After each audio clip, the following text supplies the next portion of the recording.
City बनने से कम 3 से 4 लाख लोगों को रोजगार मिलता है।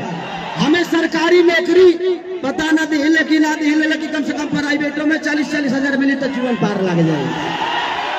अब खेसारी खाली एगो हीरो ना रही है, पवन सिंह ना, जैया फिल्म सिटी बनी कम से कम 25-50 को टकारा कट से हीरो निकल लिए।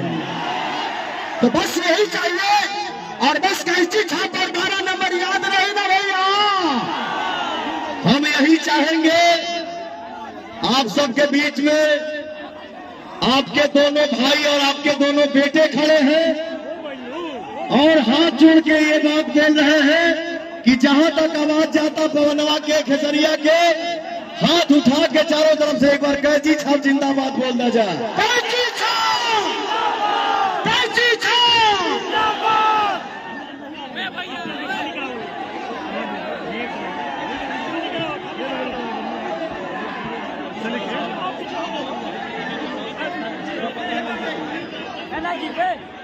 हमारे